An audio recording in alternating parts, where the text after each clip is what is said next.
Hi, this is Roger, and this video is to demonstrate some under-cabinet motion sensor activated LED lighting that I made.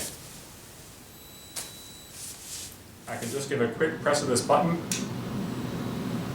and the lights will ramp up over about 1.5 seconds.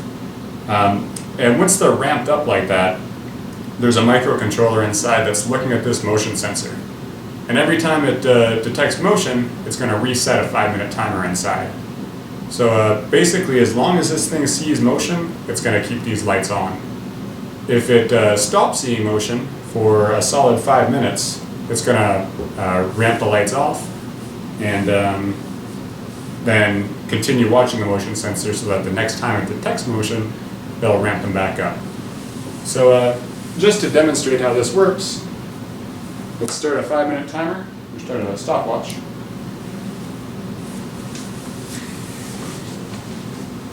And now we play the waiting game.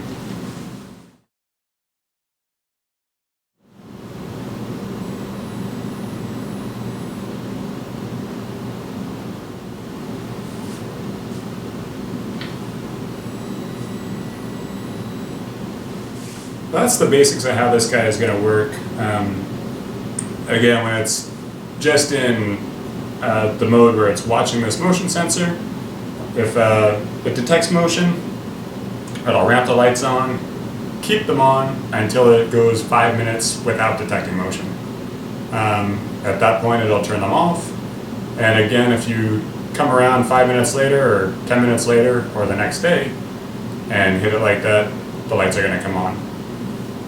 If at any time you want the lights to turn off, if the lights are not completely off and a button press is detected, the lights will just turn off right like that. There is one other way you can use this, and that's to bypass the motion sensor and just keep the lights on all the time. And to do that, you just hit the button for press and hold the button for 1 second. And then the lights come on full, and they're going to stay on until I press that button to turn them off. So that's the functionality of this, and now I'm going to go ahead and build a shorter 2-foot version of one of these. The two main pieces of this assembly are this flat aluminum chunk and then the C-channel chunk that's going to go on the outside. The next thing that I need to do after having cut these to 20 inches is drill holes in them to mount the electronics, mount the LEDs, and mount the hex standoffs to hold the whole thing together. I'm going to go ahead and mark the center point of this, which is going to be 1 hole, and then make marks at 6, 7, and 9 inches away from center on either side, which are going to be holes for mounting hex standoffs, the LEDs, and mounting the whole assembly, respectively. So here I'll make those marks, again at 6, 7, and 9 inches, and then I'll clamp the whole thing together with these clamps that I 3D printed, which are going to keep everything aligned while I go ahead and drill it. Using the drill press and the 3D printed drill jigs, I made holes through both pieces of aluminum, and in between each of the holes I put a 440 screw inside to secure everything together and make sure nothing shifted and earlier holes would be off.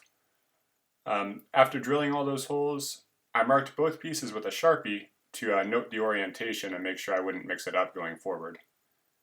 The next step was to use another 3D printed drill jig to make holes for the circuit board that's going to run the whole show in here.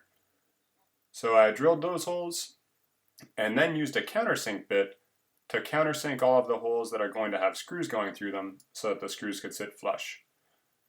Afterwards, it was just a matter of cleaning up a few screws on the outside, or a few holes on the outside, excuse me, and then using a step bit to make some bigger holes in the outer aluminum C-channel so that I could fit the LEDs and any mounts through those.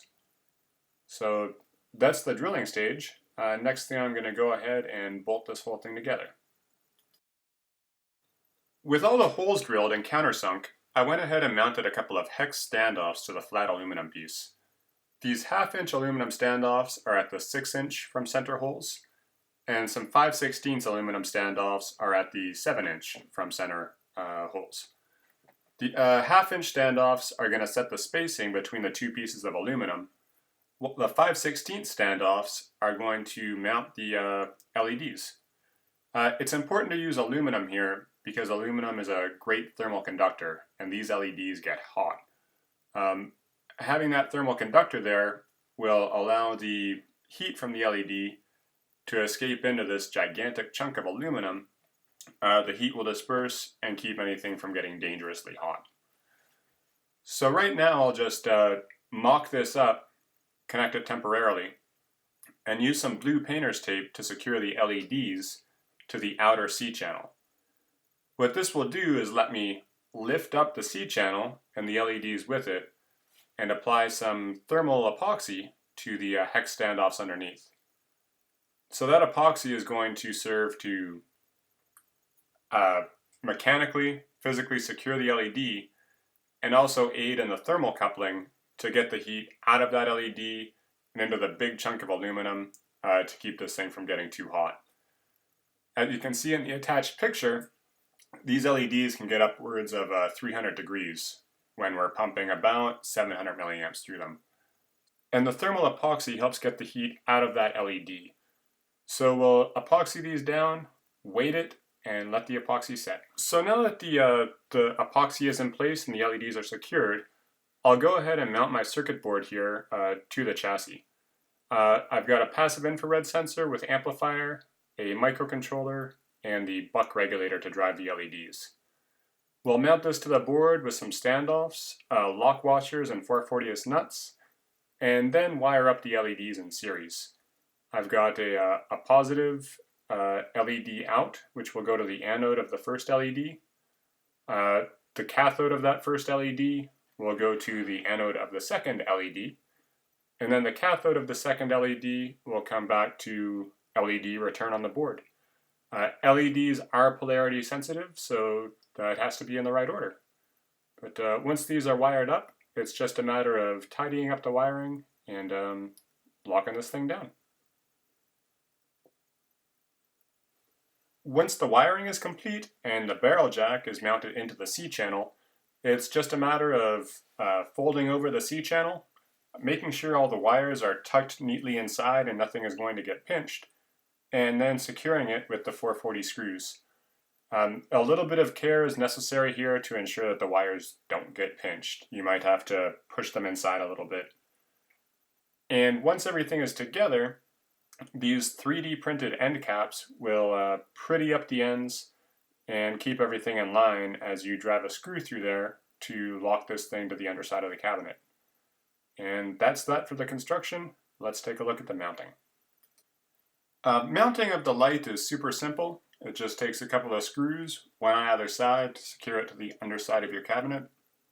A DC barrel jack plugs in from behind to provide power. And once that's done, just a quick press of the button will turn it on. The motion sensor is now activated, and really you can just forget about it. You come out and wave your hand, it'll turn on, walk away for 5 minutes, and it'll turn off. I really like this project. I find it helps out in the kitchen a lot. Makes food preparation much easier because you can see everything that's going on. And just no fuss, no dealing with light switches when you've got food on your hands. It's a fun project. I find it a useful project, and I hope you enjoyed watching it. Thanks for watching. If you have any questions, leave them in the comments. Thank you, Lucy.